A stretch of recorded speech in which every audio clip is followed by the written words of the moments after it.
Oh, that's Jackie, Jackie, Madden, Maddem. All right. Ms. Healy. Thank you, Miss Madden. How do you know Miss Simon, Miss Madden? Biologically, I'm her aunt, but I raised her about half of her life. I love her like she's my own daughter. And what years did you raise her? From 2002, gosh, till she was about 9, and then she went to live with her mom, and then again when she was 11. Until about when? That was a little better than a year, and then she went back to stay with her mom. Okay. And during that time frame, tell me what you remember about her. Oh gosh.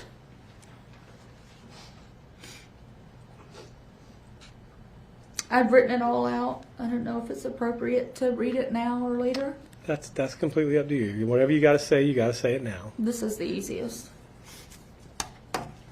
Obviously, I have a different relationship with Leilani. I know a different Leilani than what is depicted, than what is splattered all over everywhere. My husband and I raised Leilani for about half of her life. Her younger brother was with us the majority of his life. We are blessed to have her in our lives. Because she was in our lives full time, we were able to see a Leilani that has not been depicted over the last 2 years. Leilani was happy, full of life, still is. Unfortunately, she's not able to show it right now. She has the biggest, beautiful smile. She's beautiful inside and out. We watched her protect her younger brother. Gosh, she protected Paul like there's no tomorrow. She would protect him against others, whatever that took. She helped him with school. She was happy to help interpret him when needed. He had speech difficulties.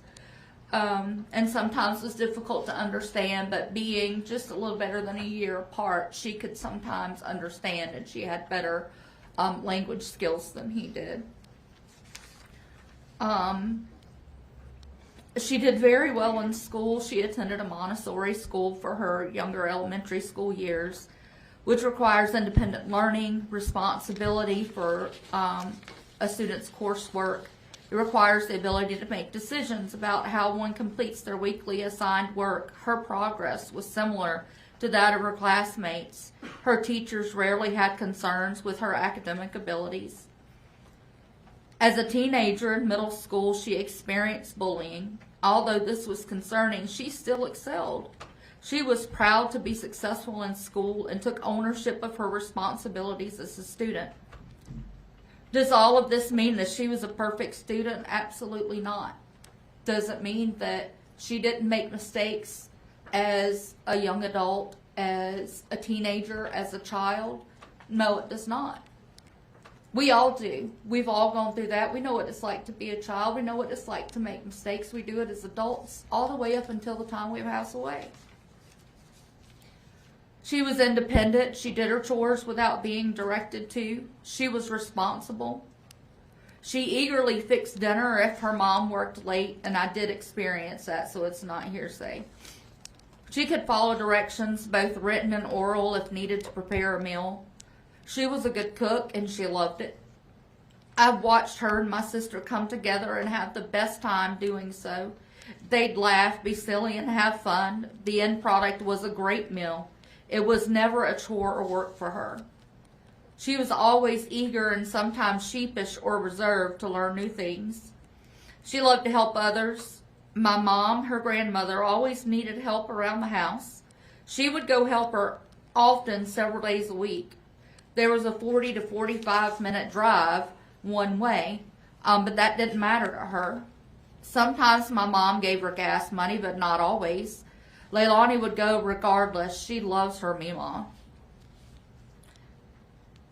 The grandsons, however, they're just too busy. They had their own lives. They rarely went over there, so this helped increase my mother's and Leilani's bond, as Leilani had the most time with my parents.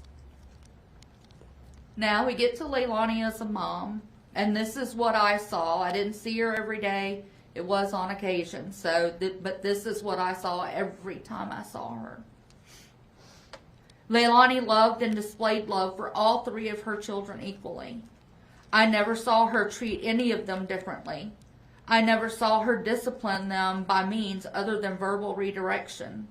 They, the children, were never hit, grabbed, shoved, hollered at, talked down to or about, called names. They were never disciplined by any derogatory means. The children were clean within reason. They're boys. Boys are dirty. They do it quickly. Boys climb. They fall down, and sometimes they fall up. They play hard and sometimes rough. All these things make for dirty boys who often have boo-boos, owies, and bruises. I've raised 3 of them, so I'm very well versed in that. They weren't filthy in a manner upon which they appeared uncared for or abused. The boys were healthy in appearance. I never saw them malnourished or starving. Quinton, though, with his beautiful soul, beautiful smile, and lovable legs, loved food. He always tried anything new without hesitation and liked most of it. He was a happy child, and he loved to eat, and it was never because he was unfed. That boy just loved to eat. I speak a lot of the boys because I had the most time with them. We only had 5 months with their sister due to this tragedy. The little I saw of her with her mom, she was completely in love with her. She was so proud to be her mom. She was proud of and loved all 3 of her children equally. She never treated any of them differently, even when they had extra challenges. The oldest definitely had extra challenges and could be a little difficult to take care of sometimes. Of course, she had experience with that too because so does Paul. He was diagnosed with autism when he was a young child. So we had lots of challenges there. There's a lot of conversation in and out of the courts displaying Leilani as a monster who mistreated and neglected her children, especially Quinton. I never saw neglect, but she would pass off some of their care on to others from time to time. The children never resisted going to or with their mom. They loved her and loved being with her. Regardless of what the media and testimony says, I have seen the children go into hysterics upon drop-off at the babysitter's house. This happened the day after Sky was born. We were instructed to take the kids over there. When we did, immediately I pulled up in the driveway and both children went to crying. No, no, no, they said. No, and cried the entire time as I dropped them off.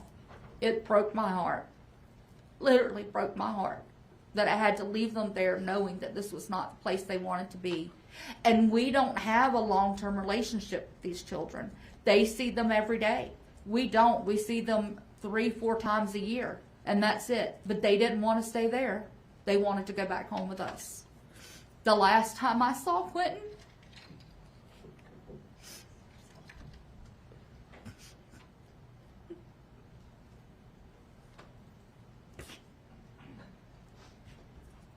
There's some tissues if you need them, Miss Madden.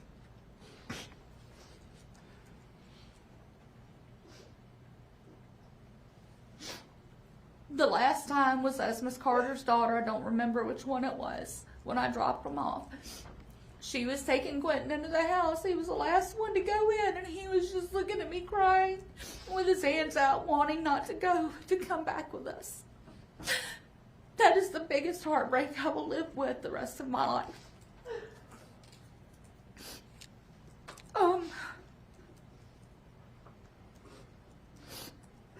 This is important because it helps to show that all is not as has been depicted.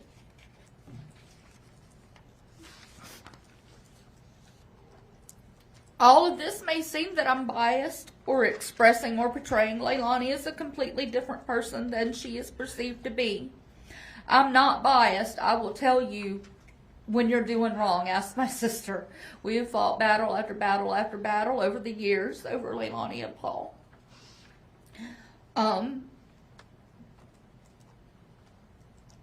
You see, I did not get to see a Leilani who used drugs. I've heard she did, but I never saw any evidence of it.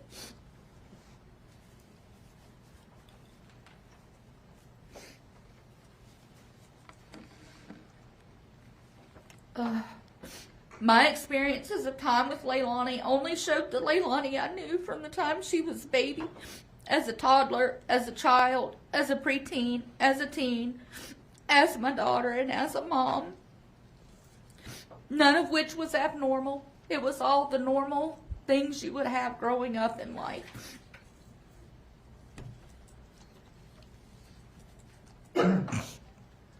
I've already described these experiences, and they did not ever show a Leilani who was unworthy or a drug user. When Leilani moved in with her mom, my love for her never changed. I still saw her as my daughter. Sadly, for me, I chose to simply be an aunt. I chose to let my sister and her mom, chose to let my sister be her mom, not by blood, but by love, care, support, bond, and everything a mom is supposed to be. I knew I had to do this, otherwise Leilani would not get to truly form that bond that she and my sister needed, wanted, and were blessed to form. This was the kind of bond, a beautiful bond, that I saw with Leilani and her own children. I do wish, though, that I had maintained a better bond with her that showed her how much I loved her, because I do. Fast forward to October 5th, 2022. This date and the events and news to follow completely cripples my heart. I searched and searched for a way to describe my feelings about the loss of our precious, loving, beautiful Quinton. After a while, I finally figured it out. I was crippled, completely crippled. Crippled with fear of what was to come, anxiety, uncertainty, lack of understanding and comprehension of how such a thing could happen in our family. After all, as they say, this is what you see in the movies. Hurt, sorrow, dismay, anger. I was and am angry at the fact that drugs caused the tragedy to happen in our family. Drugs took Quinton and Leilani from us. Quinton will forever be in my heart, my thoughts, and loved by me, but his life, his body, his love will never be seen or fulfilled due to the influence of drugs. As for Leilani, her life will never be the same. Angry that even though Leilani and Danny were both present in the room with Quinton and the other two children, only Leilani was charged and convicted with the murder of our precious little Quinton. Angry that there's no evidence provided by the prosecution or otherwise presented during the trial that 100% proves that she was the one who murdered and disposed of Quinton's body. Angry that they both, Leilani and Danny, provided a setting that was dangerous for the children. They both used drugs. They both were under the influence on October 4th and 5th. Both parents, whom had altered abilities to provide proper care for these three children. Drugs led to two parents with altered abilities to function with clear and responsible behavior, rational decision-making, that caused the death and loss of our Quinton. Angry that drugs took away Quinton, his siblings, and Leilani from our lives, from our family. Therefore, the only way to simplify the way my head and heart could process this into a single definition was, it's crippled. This will never go away. Now, all of this said, do I think there should be consequences for Leilani? Absolutely yes. I do feel that she needs counseling. I do feel that she needs to complete a long-term multi-step drug rehab program. I do feel that she needs to complete multiple parenting classes. I've seen the difference that counseling and parenting classes have made for my sister. I know this isn't about my sister, but my sister affects Leilani. She, my sister, is definitely a better person, a better judge of character, and decision maker. I struggle to say jail time for Leilani because my heart struggles.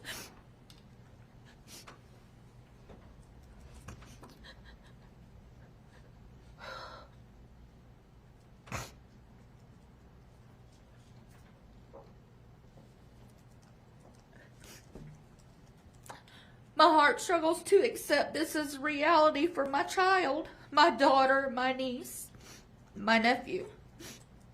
My love is never ending for her and her children, including Quinton.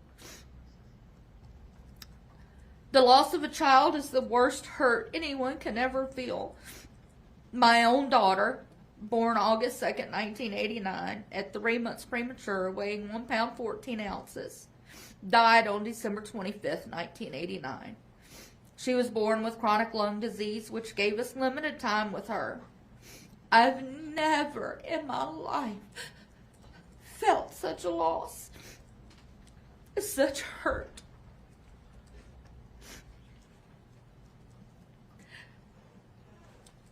I bring that up because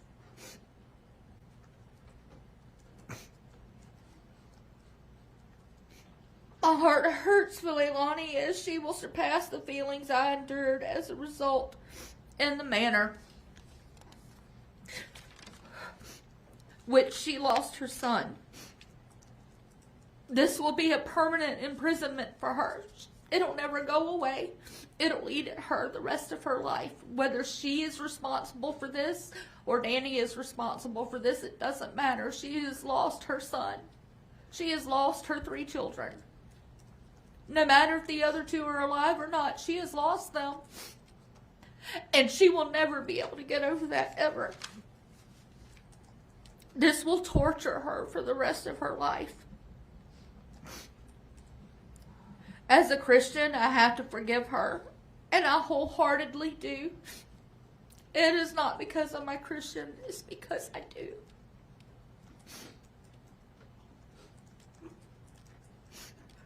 Does that mean I can forget? Absolutely not. Does it mean it won't hurt? No.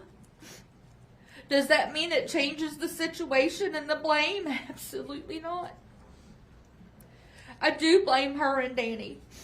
Only the 2 of them know what happened that night. The horror that resulted lies on both of them. One is just as guilty as the other, and both should suffer the consequences. The Leilani that I described in here, the Leilani that I know, is not the Leilani that would take the life of her son, that would do this horrible thing.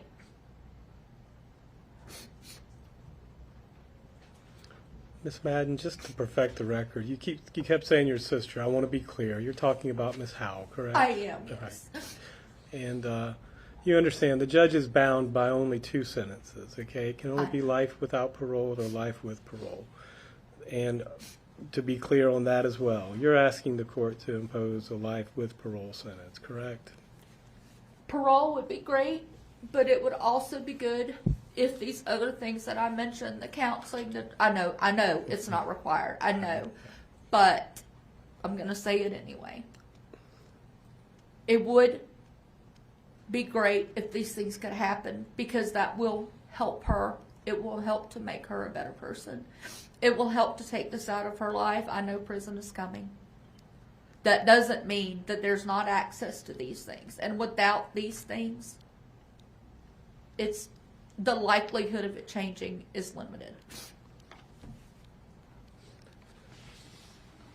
That's all the questions I have. Miss Madden, Mr. Dean might have some questions for you, okay?